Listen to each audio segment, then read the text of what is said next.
I'm very happy today to have with us Jocelyn King. Jocelyn is the CEO and founder of Smarter Online Safety, and sometimes referred to as the Queen of Online Safety. She's a sought-after online safety educator and advisor to consumers and parents, celebrities and CEOs, and executives and entrepreneurs who want to stay safe and sane and informed in an ever-changing world of cybercrime and hackers.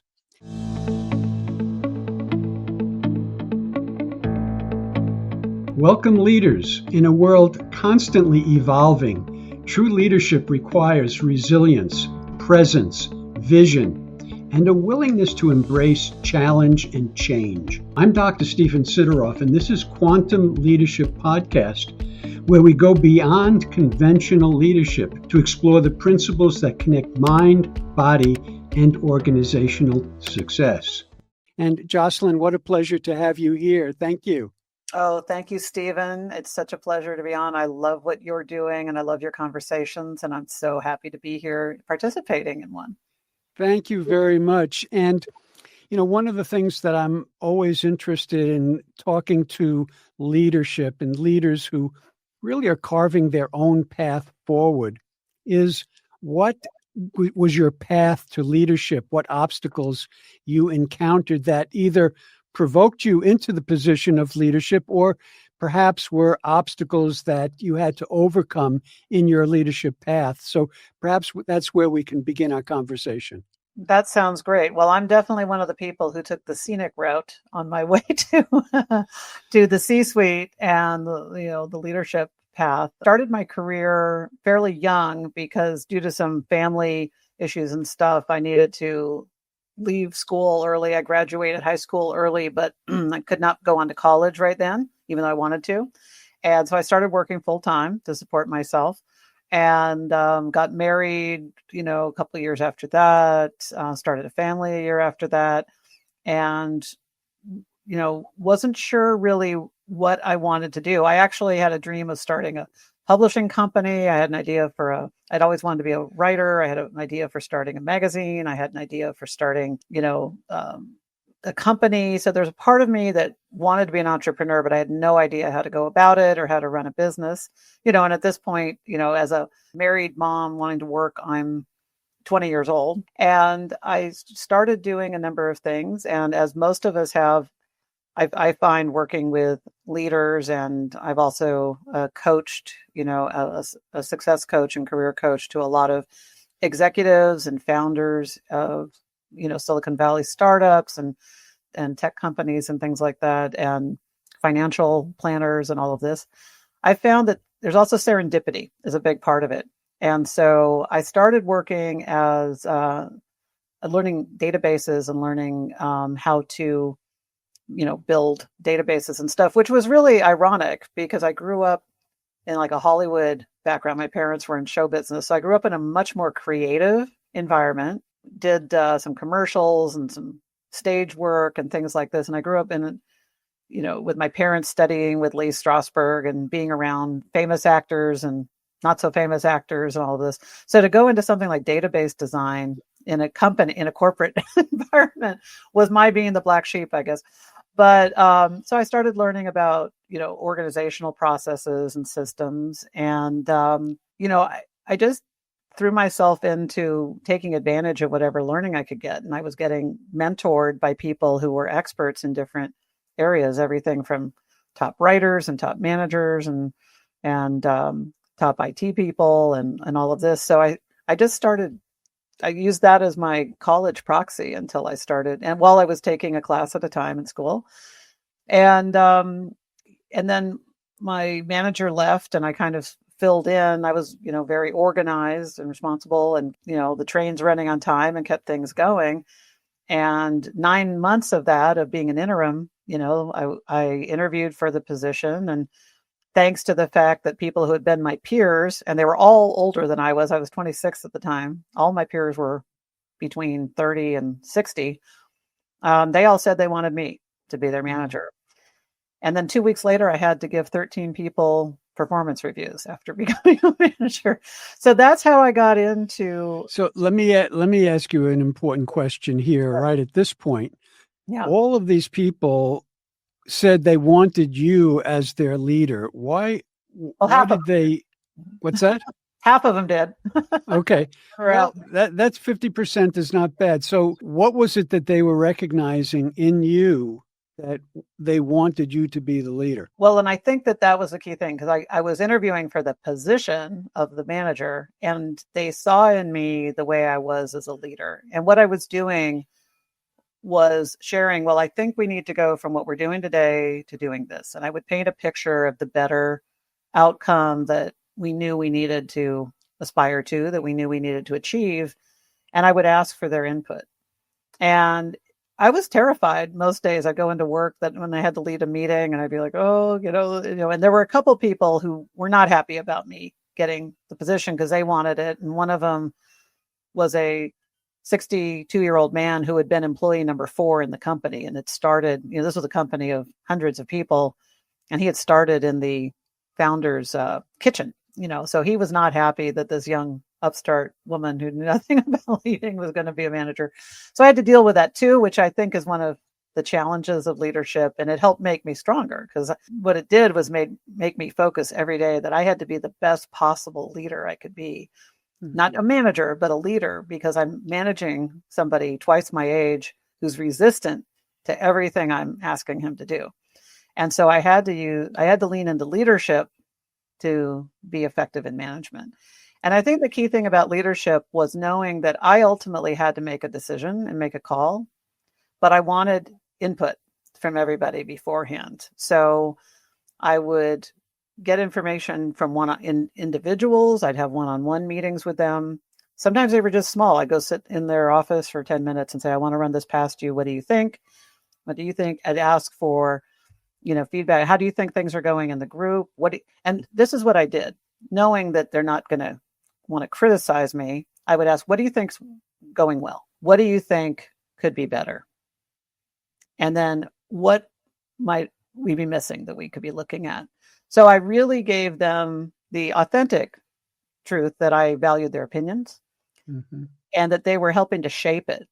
And then when I made a decision, I said, I really appreciate everybody's input and contribution. And when I looked at all the variables and what we have to tend to, we can't do everything that everybody requested, but I think we've got most things in here. And they all knew that their peers had participated as well. So it made it harder for people to resist going with the plan. Relationship was very important in your leadership approach. Very much so. And I did that. And, throughout my 30-year career, then it's been true that I lean into the relationships, because if you can build at least a solid, you don't have to even like the other person, but if you can understand the other person and you can have them, and you can establish some basic, respect for each other's, differences as well as similarities, shared goals and differences, you can weather difficult conversations when you can lean into your commonalities. So I always sought to do that. And then I got more teams added. I then ended up moving and applying for the same type of position in a different industry. I knew I wanted to go into marketing, and I ultimately wanted to go into tech, because I was just a bit of a gadget girl and was interested in how things worked. Scientific mind more than an engineering mind, but, asking a lot of questions about how things work and curious about technology. So I made a 2-step change. First, I thought I will change roles, and then I will change industries. I'll do it one way or the other. And that was advice that I had been given. I changed roles. I went from just managing a technical publishing organization to managing technical publications and marketing, which is where I ultimately wanted to be. I had been working on information that was informative, and I wanted to move into communications that were influencing. And that was the marketing and sales side of the house. So that's what I wanted to do. And caring about people and relationships, I saw that caring what the customers want and then figuring out how our problems can help them solve it was the best way to communicate and start the conversation. So I moved into marketing, and then I went from a services industry into a tech industry. And I got into high tech, and then my goal was to ultimately get to Silicon Valley, and that's what I did. So 10 years after I started all this, I was running a global marketing team in a $2 billion Silicon Valley company. Tremendous, tremendous. So I'm hearing a whole series of successes and stepping up and going further with each step. What is it about Jocelyn that was able to accomplish so much in such a short period of time? Well, I think the successes were riddled by quick learnings from the failures. So things that didn't work well, like trying to, for instance, the people who were resistant to my getting a promotion, I spent far too long trying to get them to like me instead of getting them to respect me. I spent far too long trying to get them to agree with me and my plan rather than letting them dissent. And, so I really was after, which I think many new managers do. You really want to be liked, and you want to be approved of.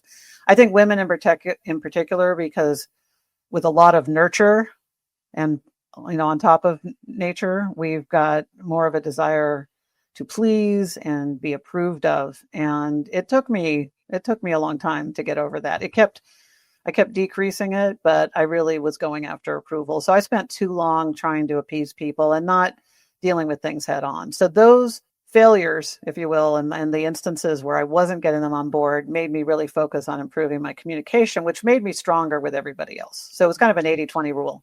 Right. But I think to some degree, when you're trying to get those people to approve of you or agree with you, however you want to say it, I'm wondering if part of the goal there not only was to get their approval, but also some fear of what might happen if they don't come on board. So I'm wondering if that was an aspect of why you were doing it. And then if that was, did any of those fears ever come to view? I didn't want to fail at my position. And at this point, actually, it was on my birthday when I turned 27 that the announcement went out that I was promoted to manager. And I had that position for 3 years before I left and went to, or 2.5 years before I went to another company.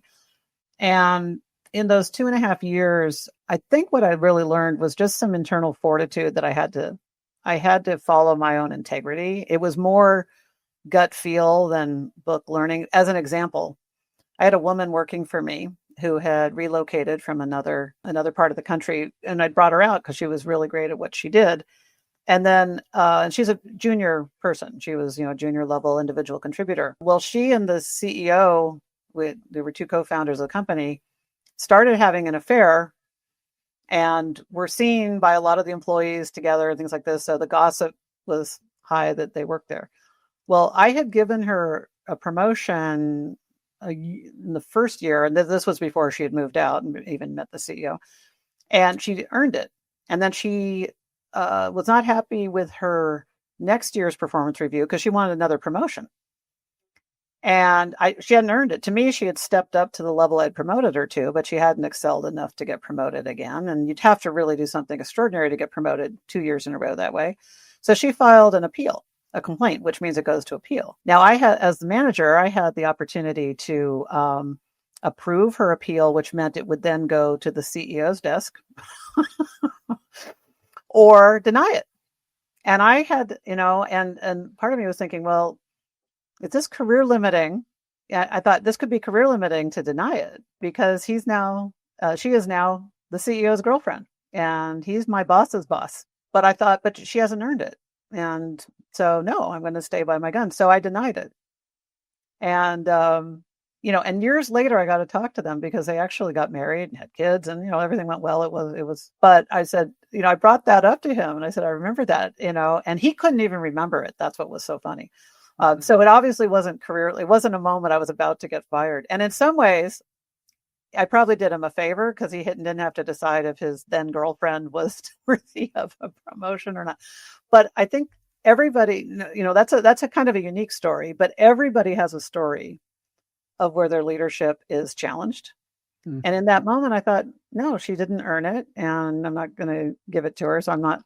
And I had a conversation with her and I said, well, this is why. And I told her I told her why I hadn't promoted her. And I said, and these are the things you need to work on to be considered for promotion next year. And I decided I was going to operate as though she wasn't the girlfriend of the CEO. Right. Right. Yeah. And So I what think you're, those things forged me into mhm, having a stronger sense of my own leadership style and my own sense of my values and integrity, which have been a big part of who I've been my right. entire career. Right. And to me, that was a point in which you had a choice Yes. to stand on your own foundation of your beliefs, your truth, or put your foundation out there with what are other people going to do, what are other people going to think. Right. And the choice that you made, in my experience, is what really develops good, true leadership. Because Mm, it's only when you could take those stands and stand on your own integrity right. that you grow from the inside out. Yeah. Yeah. That's Mm, really true. And that was so true for me. So, cool. Very cool. Cool. So, but you had a really major event in your life that, uh, yes. sometimes major events are positive that are transformative. Sometimes major events are, let's say, negative that are transformative. Can you talk about what happened with you, Jocelyn? Sure. So here I am working in tech. And just to paint a little picture of this, I was working at a multi-billion-dollar company in Silicon Valley, and I'm running global marketing, and I have a team of about 85 people. And we're getting acquired by Intel. And I got to be one of the insiders who knew about it early on because I oversaw PR and marketing. And I had shared that I had wanted, to work on a big strategic project if I had the opportunity. So I got pulled in early, which was great. Which, by the way, I recommend for everybody, whether you're an aspiring leader or a senior leader, assume that everybody else failed mind reading. And if you really want to do something, let people know. That's my Mm, that's my rule of thumb. So I let it be known that, I really enjoy my position and working here, but I would love to be able to apply my strategic skills to something important. And right then and there, I was brought into, okay, close the door. And I was one of the first handful of people to know that we were going to be acquired. So getting acquired by a company as large as Intel, which is over 100,000 employees, is a big deal to a company that's 1/50th the size. And and so it was exciting, and I was part of it. And then, but as happens in acquisitions, they're not going to keep everybody, and they're certainly not going to keep all of the, you know, middle and senior leadership. So right.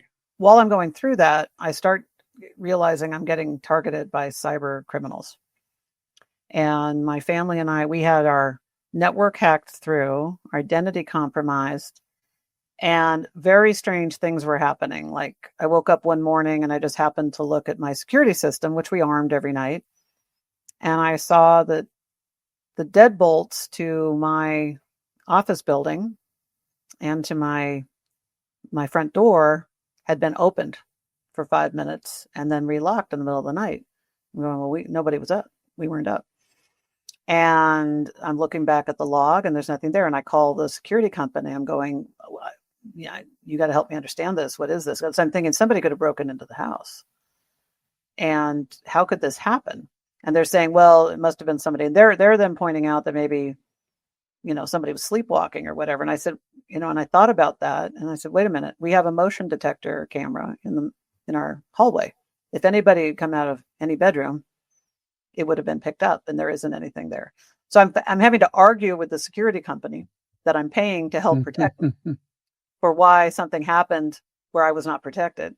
Right. And that was the start of a long string of a multi-year string of events where I ended up, we did have our home broken into, but nothing, we didn't know when, and they hadn't broken in and disrupted anything. They'd broken in stealth mode. And as we found out later, had planted surveillance microphones in our bedroom ceiling. Wow. And so there were things that, that we were doing some deals and things, and it had nothing to do with the Intel work. That's why I can talk about it and Intel at the same time, because it wasn't because of that.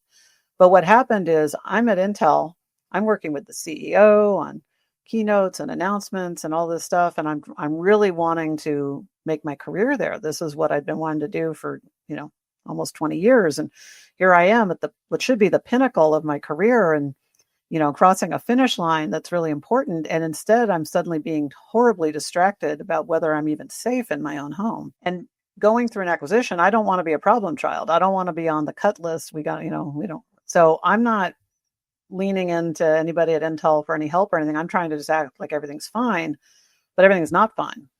And we ended up, after a 2-year period, lost a lot of money, a few $100,000. Basically, my retirement was wiped out. We were not safe in our own home. It had been hacked, and almost in a way to show that we could get in anytime we want, which is really terrifying. You come home, and if your house has been burglarized and things are missing and broken, that's bad enough. But to find out that you'd been broken into months before and they didn't leave, there was only one trace left, and that was some cut surveillance wires over in a corner in the garage. And that was how we started piecing things together. Mm-hmm. And we even only found the microphone. I mean, I paid thousands of dollars to have my car and my house swept for surveillance, and they missed it because it was in the ceiling. Mm-hmm. It was just through an accident that we had a leak in the roof, and I had to have some insulation in the ceiling replaced, that the attic people were replacing it, and it pushed the microphone down out of the ceiling and into the room. And we were like, oh my God, what is this? And so then I'm talking to the FBI, law enforcement, and unfortunately find out that there's really nothing they can do for me, and that I am one in almost 1 million people filing cybercrime reports that year. I lost. What was this like on you emotionally? It was Jocelyn. devastating. I ended up having to get on antidepressants. I was taking Ambien to sleep because I couldn't sleep. If you're not sure if your home's going to be broken into, you're not even sure you want to sleep. Mm-hmm. Right.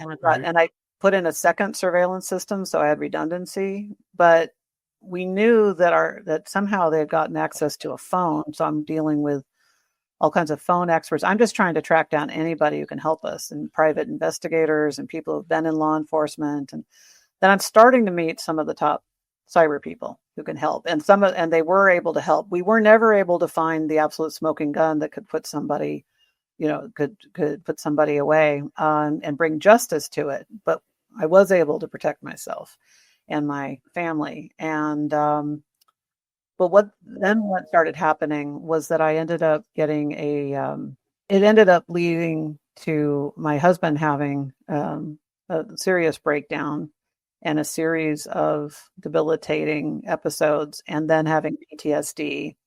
And it led to the end of our 20-year marriage. It just, dissolved. And so that was painful. My mind, when you live under constant threat, and that kind of PTSD, your mental faculties just aren't there. And my emotion, my adrenal system was so, yes.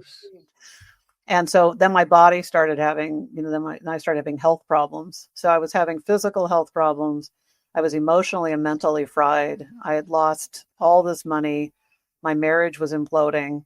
I didn't feel safe in my house, and I'd lost a promotion opportunity at work. I was glad I was just still employed, but I'd lost this, what should have been this highlight. And so what came of all that, though, is I was able to meet some of the best cybersecurity people you're likely to meet. People who have protected the government, people who hacked into a government agency when they were teenagers and were told, you can go to jail, you can go to prison, or you can come work for us. And so they decided to protect our nuclear submarine codes. And people who were protecting Wall Street and trillions of dollars, and people who were protecting the Fortune 100 companies. So through meeting them, I started learning what I wanted to learn initially was, how do you recover from something like this? And more importantly, for my children's sake and everybody I cared about, how do you prevent it? Mm-hmm. And I started and I spent 3 years as a full-time co-founder of a cybersecurity startup. And I learned all about hackers and state, nation state cybercrime and everything. And it's like getting a in-depth degree and doctorate, if you will. It was scary how much I learned, but I thought, nobody knows just how to protect themselves online. And I wanted to really translate simple techniques for how people can protect themselves from all of this technological, technobabble, as they call it. And so I decided I'm on a mission to recover and then inform and equip people on they can protect themselves. And that's what I've done. So I really feel fortunate now that these things happened to me so that I could transform and find this incredible, really important purpose and mission in my life now, which is why I founded Smarter Online Safety. So we help people learn how to stay safe online. Wow, what a story. And it highlights a few things. One is there's sometimes it's very painful, but it seems like there's no better learning than when you're doing your own learning out of necessity, which was true for you. And Stephen, you asked me a question too, like how did I feel? I can tell you, there was a day I woke up and I was looking at the pills on my bedside, the 2 bottles of Ambien, thinking, is there another way out besides this? And it didn't last long, but that's how bad it got. I really didn't know if I could recover. Most days I didn't think I ever would, that I'd just be eking out a surviving life for the rest of my life. But I do want to say I was able to go from being a cybercrime victim to ultimately getting named a top 10 woman in cybersecurity. And I have to say, that's just, what I did was not Herculean, but it was just, I just kept asking for help. What do you know anything about this? Do you know anybody who knows anything about this? And I took an action a day because I couldn't do more than that. It was too overwhelming. But, one action, I think we underestimate, we overestimate how much we can do in a day, but we underestimate how much we can do in a month or a year. So one action a day is 30 actions a month and 365 actions a year. And in day after day stitched together, I was able to meet people who helped me turn around my terrible situation. So what would you say you turned to within yourself that turned your situation around from looking at that bottle of pills and wondering if you should take them all to being able to make it through such a difficult journey? It's a great question. When I think about it, when I was 10 years old on a playground, there was a kid who was being bullied, and it was a girl, and she was being bullied by a girl bully. And I did not know how to fight or anything. I played on the monkey bars. I didn't know anything about fighting or anything, but she was getting picked on and she was starting to get beat up. And I came up and I said, stop that. That's not, you can't pick on her. And she started to come at me and I had no idea what to do, but I just couldn't let that go by. I ended up, fortunately, I'm tall and I have long arms and legs. And I just reached out and grabbed the top of her head with my hand and I was able to hold her back. So she was swinging at me, but hitting my arms, not my body or my face. And then the other kids started laughing at her. And what happened was, because she was humiliated, she never picked on me again. Mm. And I didn't do it because I thought I could fight her. I just knew I couldn't stand there and watch this without saying something. So and I think we all have that. If you're not pathologically sociopathic, you have a desire to not watch something that shouldn't be happening, watch something that unfair and that unjust happening. And I had to speak up, and I did. And so I think that same part of me rallied, because the one thing I looked at when I thought of, is there a way out or not? I thought, first of all, I can't let my, loved ones know that I just folded and let the bad guys win. And secondly, I thought, I hate bullies. I can't let the bad guys win. Right. And then my resolve came up from that. Mm-hmm. And so in that situation as a child, you were very empathetic to what was going on in this other little girl. Mm-hmm. And almost instinctually, you jumped in, probably not even thinking about what could happen to you. No, I didn't. And I'm glad I didn't, or I wouldn't have done it. Yeah. Very, very good. Very good. So today with your company, tell me a little bit about we've talked about it in the context of the earlier positions you held, but here where you're the CEO, tell us a little bit about what you would consider to be your leadership style. Well, I think it's very collaborative because I have people in different parts of the world doing different things. and I have direct line. And then I also work with a lot of partners. And so I need to have a very collaborative, consolidated approach. And what it means is I need to be very clear on the vision. One thing I learned from being the founder of a startup and building it was, I'd be in 10 hours of meetings back to back all day long. And I had to get really clear right before or right at the start of each meeting. What is, instead of just going through the meeting, like, swimming, like a shark swimming in front of them, Right. what's the purpose of this meeting? What do I want the outcome of this meeting to be? And what role am I playing in this meeting? Because when you're a founder, sometimes I'm there, like I'd be on a meeting with an investor, and then I'm wanting them to see the value and invest. Then I'm on with a team, that's, like the engineering team, and I want to be inspiring and talk about the vision of the problems we're solving and what we're doing. And then, and then I'm on with a customer, like a big customer who is concerned about our size and if we're, and if we can handle their account. And then I'm on with a partner, who may want to sell. And then I'm on with somebody in a different country. And so I had to get good. And I think this is a really great leadership skill to get, is before I even open my mouth, think, why am I here? What do I want? And what role am I wearing? I like to think of the role that I play. Sometimes you're there because you have a vote. Other times you're there because you have an opinion. Other times you're there to have people share information with you. And it's like, if you're not clear, I think of it as a uniform. Which am I firefighting, or am I, law enforcement, or am I, nurse or cheerleader? Why am I here? And I think leaders, we play all of those at different times, and you have to be clear on what uniform you're putting on for that 1 hour or that half hour, and then it changes in the next meeting. So I think that my agility of doing that helped me be really successful. Yeah. And in just that example that you're giving us, I can see a number of different qualities. First of all, you recognize that you play different roles in different meetings. And so there's flexibility.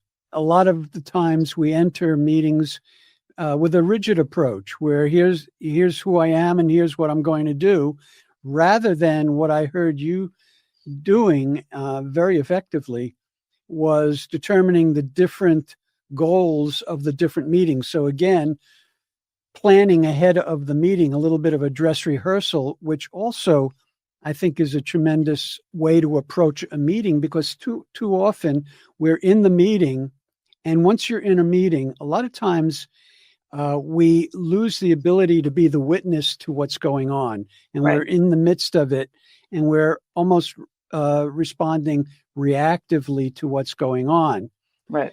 When you come into the meeting, as you just described, with a goal and an intention and what your role is, Mm-hmm. it helps guide the meeting in real time much more effectively than just basing it on conditioned responses or what we typically do, what our pattern is. That's so true. And I'm glad you brought up pattern, because one of the things I think is when we know what our pattern is, and we know where all of us can go on autopilot on a couple different areas and just be ourselves and not have to give any extra thinking process to something. So like if you're naturally an introvert, you're going to show up and you're naturally going to be an introvert. If you're an extrovert, you're going to be an extrovert. So there's times when you need to operate a little differently than your baseline. And so what I like to do, and first of all, I love the preparing for meetings, but honestly, in this day and age, I think what I would do is I'd look at my week ahead, at either the end of one week or on Sunday afternoon or something. Just what's this week look like? And I think it's worth doing that prep, like you said, for your 3 most important meetings, especially if it's with, the board or the CEO, if you're on the executive team, or a big customer meeting or something, or a partner meeting or something. And that's worth giving in a little extra prep to. The other ones, then you start just applying your process that you do for those 3 meetings in real time, right at the beginning of the meeting when people are gathering. And in this day and age, most people are either physically gathering in a room or they're gathering on Zoom. So you kind of have 3 minutes to figure out, what you want to do. And when you are working that part of your brain once a week, on these 3 big meetings, let's say, you just get really agile. at how to do it quickly and on the spot. So I could suddenly get called I got called one time into a meeting. I was leading some group and they said, quick, there's an investor that we need you in. So I suddenly had to switch gears immediately, come in and do a dive and catch on a potential investor call. So I had to come in and get out of, switch into a different part of my brain. And what I did was just get into listening, like what, you were talking about observing, what's the situation? It's kind of like, landing in foreign territory, like what's the situation? And then deciding what I'm there to do, and what do I want the outcome to be? Sometimes it's even if it's to calm somebody down, it's like, oh, calm them down and do what? Calm them down and invest, calm them down and not do something that's going to be negative. What do I want them to do? And then not try to force them to do it, but just see how can I help give them the information they need so that they're getting, what they want while we're getting what we need. And there's things like that. So I think that there's a way to do that. And then you're not going to get exhausted because you can kind of go, oh, these are the meetings where I can go autopilot, Right. I'm naturally chatty. I can just do that. Or you're going to think I'm an introvert. These are the meetings where I need to ask people how they're doing before it starts. It's important that I'm talking to them, even though I don't naturally do that. I'm going to put a little extra effort into that in the first 5 minutes before things start so that the meeting will go better. So if you just think about where you need to apply effort, you don't have to work hard your entire week. Right. So next question about style and how you navigate these different meetings. I'm wondering from your perspective, how important is it for you to recognize not only what your strengths are to lead with, but also what your weaknesses are that might also play some role in your conversations, in your negotiating, in your deal making? I think it's great. I think self-awareness and self-assessment is one of the most powerful tools in your toolkit for a couple of reasons. One is when you know what your strengths are and what your value is, you don't have to prove yourself and your worth because you have the self-confidence and self-esteem that comes from knowing what you're doing. I'm sure all of your listeners have 10,000 hours of expertise in 1 to 10 areas. And so when you know what those are and I think one of the challenges, we tend to discount our own strengths because they come naturally to us. Right. And so getting more objective about the value they are. Here's one of the things I've coached a lot of leaders and stuff, and rising stars. And I've said, if you want to know what your superpowers are, here's a great way. Where do you want to roll your eyes in meetings? And I'll tell you why I say that, because when something is so obvious to you, but it's not obvious to other people. That's why they're having to debate it for an hour. You have a superpower. It's like you can see in color and they can't, or you have X-ray vision and they don't. And when you recognize that what they wouldn't give to have your innate talent, and then you start appreciating that talent as though you had spent 10,000 hours gathering it, you can feel the confidence that you're bringing that to the table. And you can also talk about it as an asset without either bragging or dismissing it.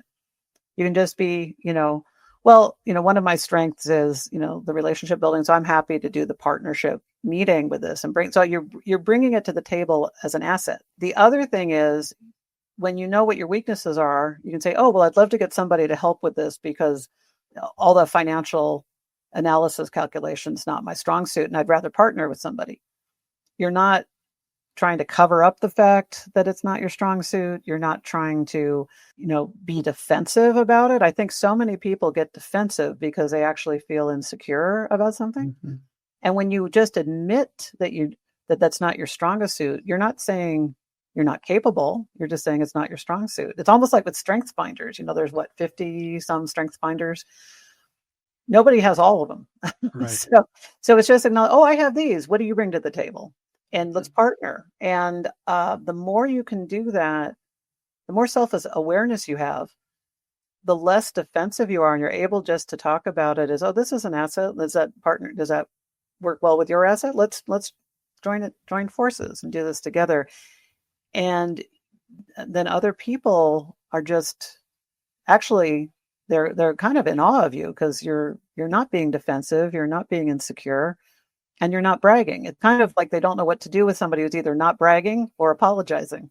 Right. Right. Right. Yeah. And I really agree with what you were just saying about acknowledging your weaknesses and how important that is, because I've worked with a lot of executives who were, because of their insecurity, Mhm. they would not acknowledge a weakness. And then what happened is they would be given an assignment that they really were not able to handle, Right. but they'd take it on because now they're afraid to say, I can't do it. Mhm. And then they go home with this task and they're not getting other things done because they're so focused on this task that they really don't know how to do it well, Right. but they're spending even more time on that and becoming even less efficient and effective. So it's so important to be able to acknowledge it. It actually strengthens your foundation to be honest with yourself and with everybody else around those things. Right. Well, and here's the thing. Everybody knows it's your weakness, except and then you're trying to hide something that's obvious to everybody else or soon will be. And to your, the point about this whole topic of leadership and quantum leadership, great leaders by definition are not great doers. In fact, I like to do an exercise sometimes with executive teams and I say, put down everything you have to accomplish this week and then say, if you had to delegate all of it, how would you do it? Because if you have to take yourself out completely, you have to think really hard about somebody you have to debrief more, or somebody you have to train more, and somebody you have to do. And so, to your point, when you acknowledge, when you are identifying, instead of thinking that, well, I'm bad at that and I got to cover it up, when you're acknowledging that you want to get somebody on the team that excels at this, that's how you create an A team. That's how you get a 10 out of 10 team, is by recruiting the top talent and filling in all the gaps. And that really is leadership. Right. If you were to identify the two or three real keys to great leadership, what would they be for you, Jocelyn? I think it's definitely that self-awareness piece is a foundational to it. So that from that, I think, I talk with a lot of women and men who are executives in Fortune 100 companies and, are wheelers and dealers in film and music and stuff like that. And I think so much of the time there's this sense of how do I show up? And you're trying to show up in a certain way. And people want to be authentic, but they also know that they can't just put their complete guard down and just show up like they would on Saturday and, with family or friends. And there's confusion about that. So I want to bring this up here. I like to think that we're all like a diamond and we have a cut diamond and we have all these different facets. And I think going back even to my earlier thing of deciding how am I showing up in this meeting? It's like, which facets of myself are important in this meeting? So it's important that I'm authentic and honest and things like that, but I'm going to show up and do that in a different way with my team that I'm wanting to inspire than with a partner that is threatening litigation or something. I can still have my values and still be, honest, but it doesn't mean I'm going to, like, being honest with somebody who's out, to eat your lunch doesn't mean you're going to give away your hand and tell them everything. So I think that identifying which facets of yourself are you going to show up, and you have a private life and a public life and a personal life, and knowing, figuring out on your own dial what to bring to each meeting or circumstance.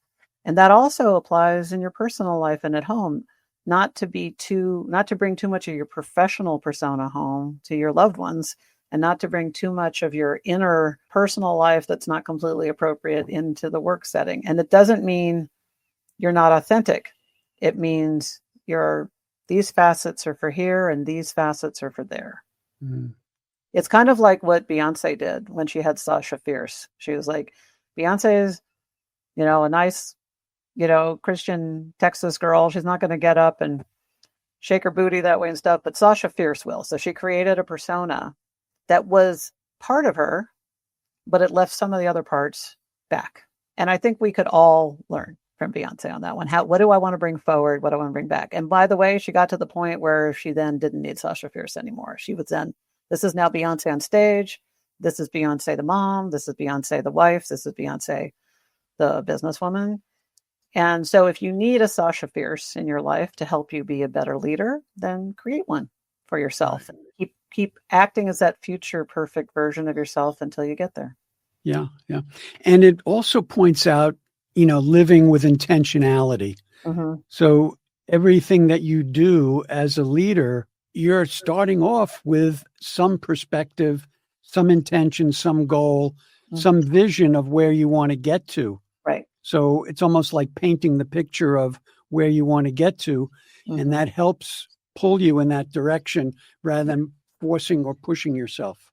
I'm a big believer in that. I have my 1-year goal, my vision, kind of like a vision board and stuff, and you can do it either with actual pictures or you can write out what you want your life to look like 1 year from now, 3 years from now, 5 years from now. And the reason I think that's really important, and you don't have to be super specific. It's good to know directionally where you want to go. And if you have, some people have specifics, some people just know they want to get promoted or something. But the reason I think it's so important, and here's my second tip, I think a lot of us spend too long in one situation trying to change the situation instead of recognizing that this is a cue that we're not aligned to what we're currently doing, and we need to change it. We either need to change our position, or we need to change our company, or we need to change our relationship, or we need to change whatever.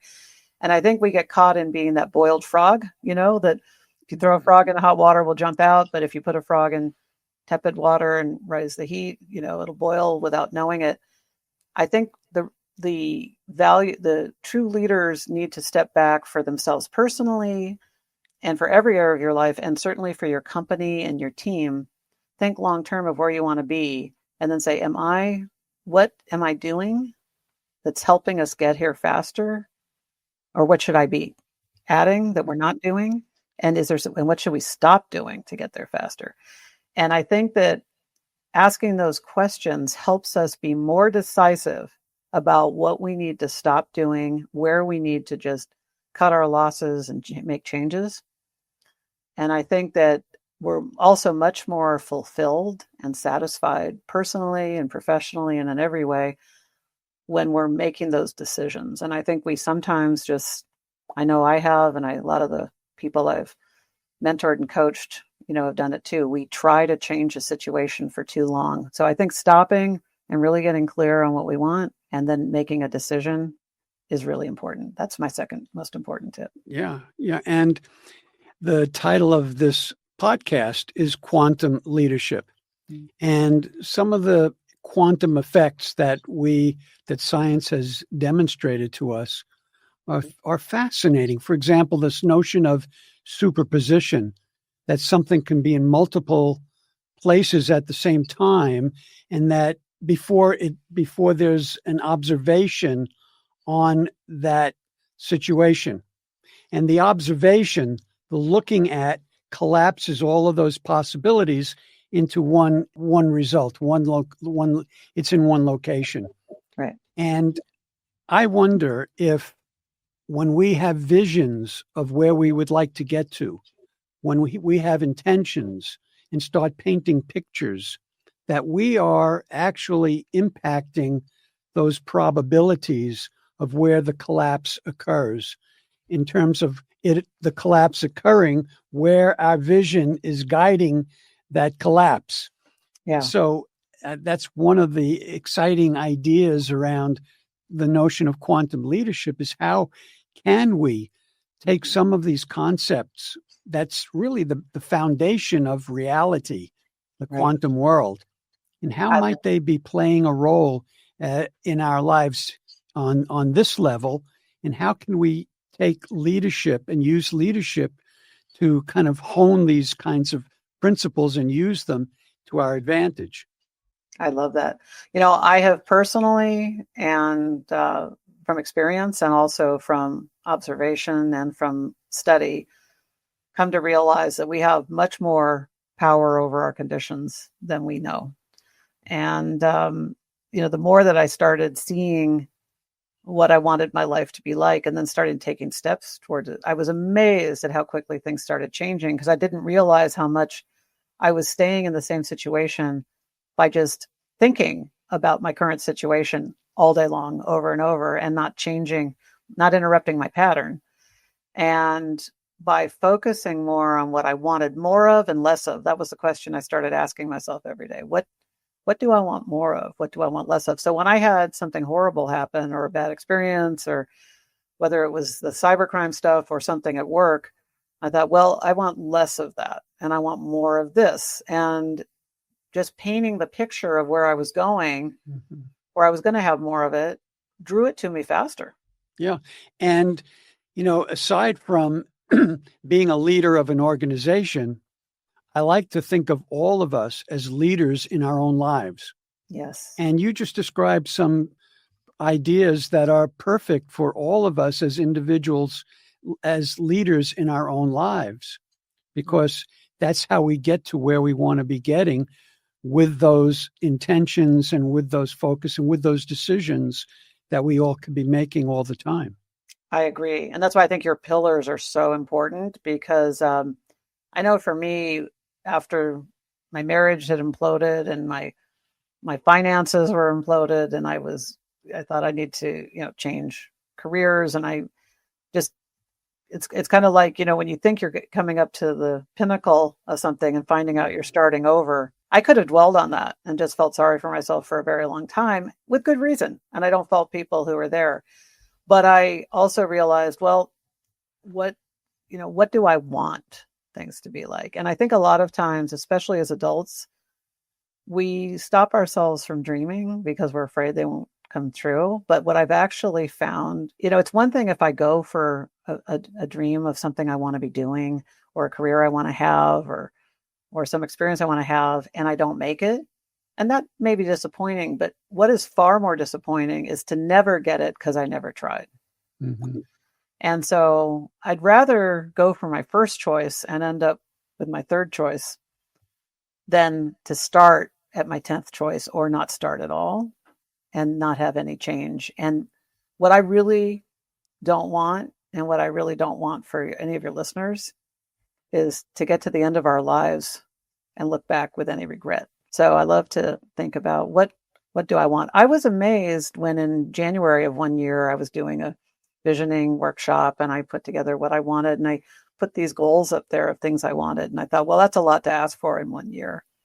And I had 10 things on there, and it amazed me that I had 8 of them by May that year, within 4 months. And I was like, this is crazy. It felt like some kind of woo-woo magic. And then I started realizing from some neuroscience work I was doing with the Neurosculpting Institute and stuff, just studying how our brains work, that, oh, well, when I'm out of my fight or flight mind and in my, my prefrontal cortex and my good higher thinking, and I'm taking decisive actions, you can make a lot happen very quickly. And everybody listening has that same ability. And it's just about how much we want to do.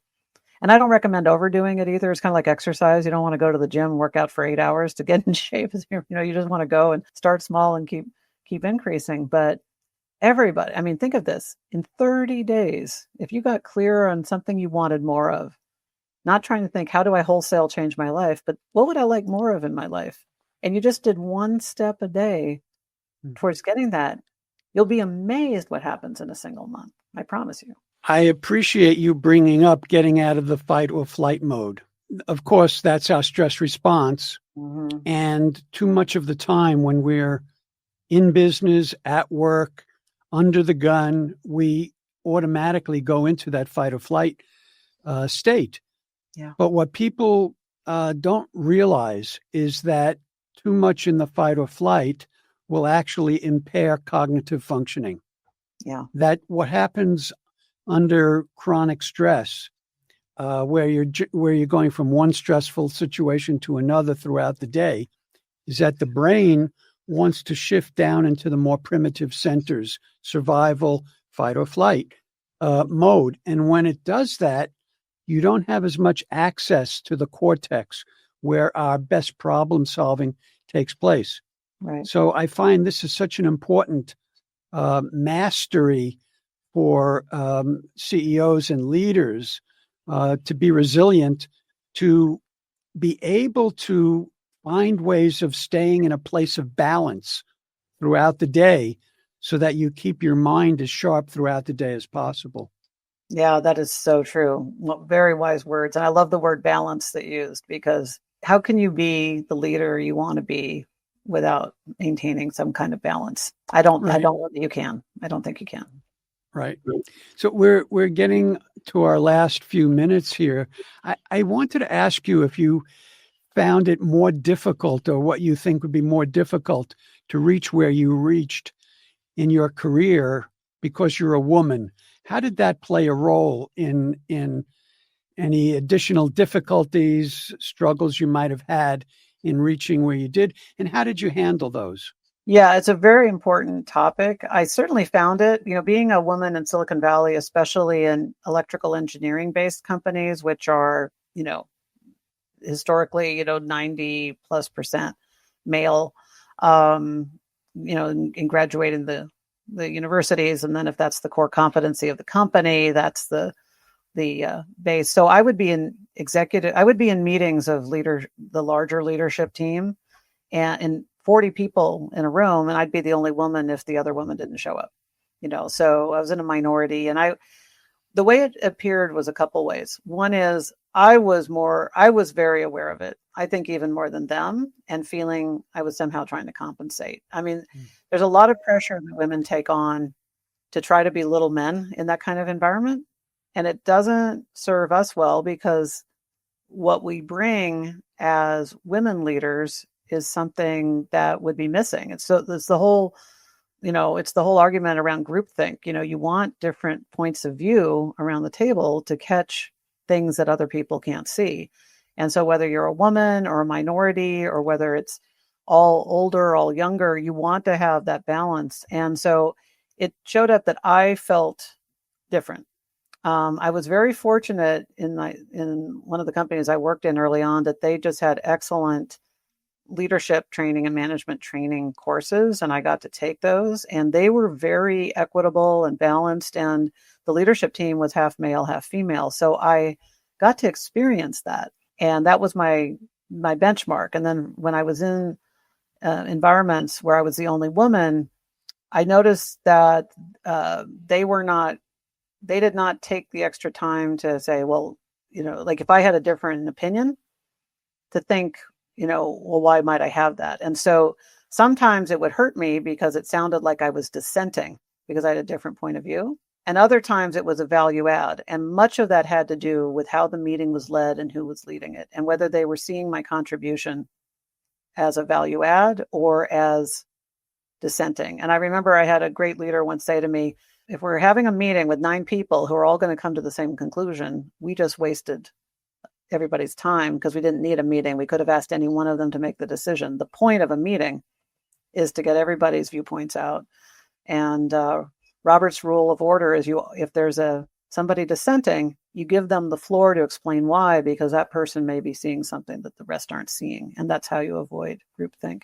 Yeah. So it did affect me. And I think 80% of it is internal to me, where I felt like an outsider and I didn't feel welcome enough, and I was trying to compensate, and I felt insecure far more than the fact that I was actually being treated poorly or anything. But I think there was an expectation that I would step up and be more a leader and not let any of that affect me. And so I think where leaders can help, whether it's women or minorities or anybody who's a small group, is to let them know that we value you and your opinion here, and that you have some mentorship, and that you don't make people feel isolated. I think if you make somebody feel isolated, they're going to shrink, and they're not going to bring all that they could bring.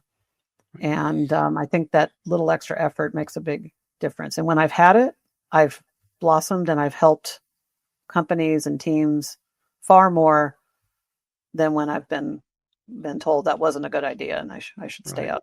And so it seems to me that when you go into a meeting like that and you recognize your value, yes, because you're different, because you have a different perspective, that you're going to be more effective in that meeting. You're going to not shrink as much as if you're insecure, and other people will pick up on your confidence and that you come to the table feeling like you have an important perspective to add, and it'll be a self-fulfilling prophecy.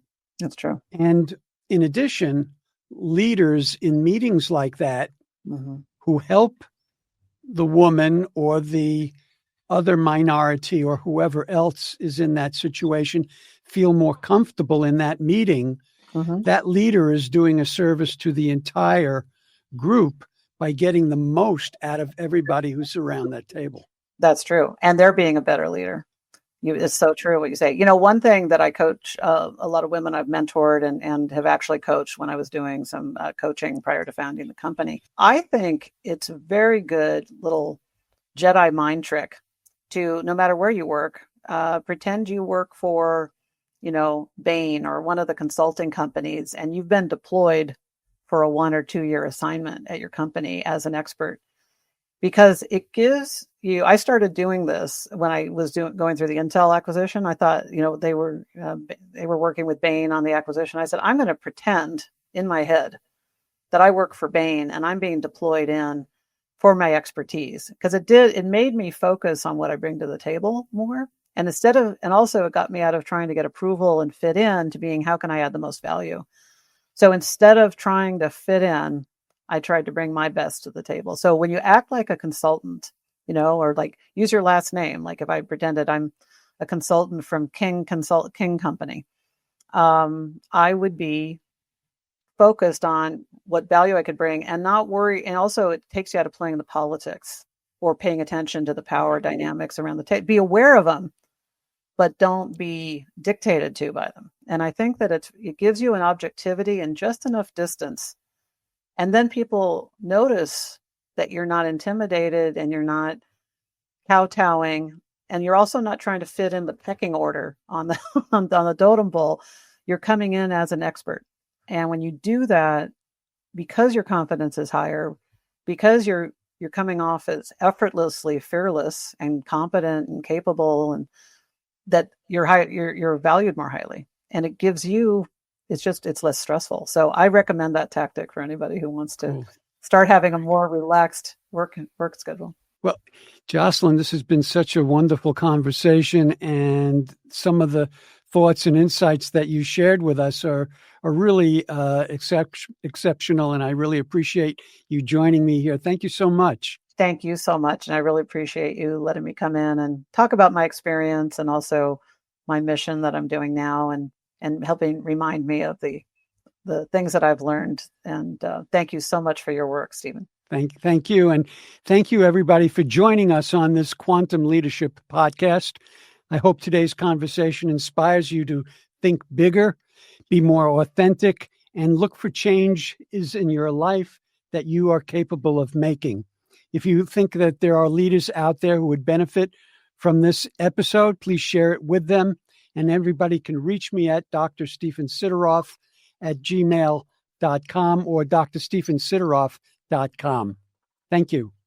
Thank you, everybody, for joining me on this Quantum Leadership podcast.